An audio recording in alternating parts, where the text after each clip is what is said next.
दोस्तों, आप सभी का वीनू इंफोटेनमेंट में एक बार फिर से स्वागत है। आज हम राजस्थान के पॉलिटिक्स के ऊपर चर्चा करते हुए ये जानने की कोशिश करेंगे कि राजस्थान के योगी के नाम से मशहूर बाबा बालकनाथ आखिर कौन है, जिन्हें बीजेपी अपने आंखों का तारा बनाए हुए है और उन्हें राजस्थान के मुख्यमंत्री बनाने का लगातार प्रयास किया जा रहा है। हालांकि वसुंधरा राजे सिंधिया का उनके नाम को लेकर के थोड़ा विरोध है, लेकिन आरएसएस और बीजेपी जो नए चेहरे को प्रोजेक्ट करना चाहती है, जिसके थ्रू की ये डबल मैसेजिंग करना चाहता है कि एक तो हिंदू चेहरा को रिप्रेजेंट करने वाला भगवाधारी कोई अगर गद्दी पे बैठे तो बीजेपी के लिए एक तरह से एक प्लस पॉइंट हो जाता है। और उसी के साथ साथ वसुंधरा राजे सिंधिया जो कि 70 साल की हो चुकी है, उनको बदल करके एक नए चेहरे को मौका देना भी बहुत जरूरी है।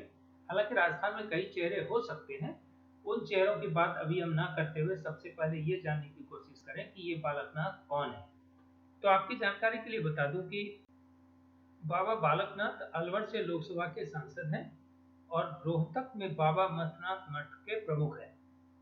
उसके अलावा जो उनकी पहचान है, बालकनाथ बाबा मस्तराम मठ के 8वें महंत। 2016 में बालकनाथ को धार्मिक गुरु बाबा मस्तनाथ डेरा का उत्तराधिकारी और मठ का प्रमुख प्रमुख घोषित किया गया था और तब से लेकर के अब तक वह बीजेपी की राजनीति में सक्रिय रहे।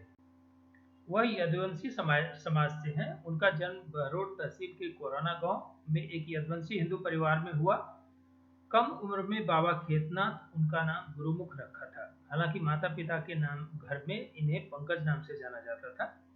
वह 1985 से लेकर 91 तक यानी 6 वर्ष की आयु तक मत्स्येंद्र महाराज आश्रम में रहे। उसके बाद वह महंत चांदनाथ के साथ हनुमानगढ़ जिले के नाथवाली थेरी गांव में एक मठ में चले गए। 9 जुलाई 2016 को महंत चांदनाथ ने एक समारोह में बालकनाथ को अपना उत्तराधिकारी घोषित किया, जिसमें योगी आदित्यनाथ और बाबा रामदेव भी शामिल थे। इसी के साथ साथ कई बीजेपी के बड़े नेता और कुछ कांग्रेस के नेता भी इनके जो कोरोनेशन सेरेमनी होता है, यानी जो इनको महंत घोषित किया गया, उसकी जो व्यवस्था की जाती है उसमें वो शामिल हुए थे।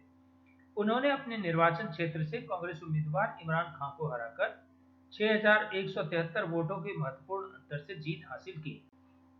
बालकनाथ से जब पूछा गया था कि वो योगी के बारे में क्या सोचते हैं, तो योगी को वो अपना बड़ा भाई मानते हैं और उन्हीं को वो अपना आदर्श मानते हैं। तो इस तरीके से वो योगी आदित्यनाथ के ही नक्शे कदम पे चलेंगे और अगला बुलडोजर बाबा के रूप में आप देश में बालकनाथ जी को ही जानेंगे। स्वच्छ छवि होने की वजह से और लोगों में उनके अनुयायी होने की वजह से उन्हें सत्ता में स्थापित होने में बहुत कम समय लगेगा। हालांकि बीजेपी में लंबे समय से राजनीति कर रही वसुंधरा राजे सिंधिया उनके उनके राह का रोड़ा बने हुए हैं और बीजेपी में इसमें अंतर का मंथन चल रहा है कि आखिर किस तरह से एक नए युवा जनरेशन को सत्ता भी सौंपी जाए, जिनकी एक हिंदुवादी छवि भी हो और एक सुलझे हुए व्यक्ति की भी छवि हो।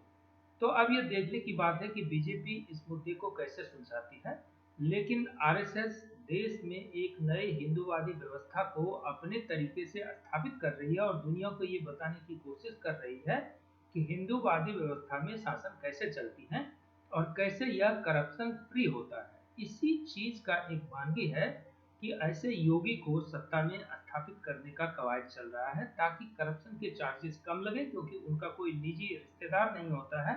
तो वह एकाग्रचित्त होकर के बिना आगे पीछे सोचे सत्ता की कमान संभालते वक्त एक स्वच्छ छवि की सरकार दे पाने में सक्षम होंगे। उम्मीद करते हैं कि ये विश्लेषण आपको अच्छा लगा होगा। अपने दोस्तों से और साथियों से शेयर करना इसे कतई ना भूलें और हमारी मेहनत को सफल बनाने में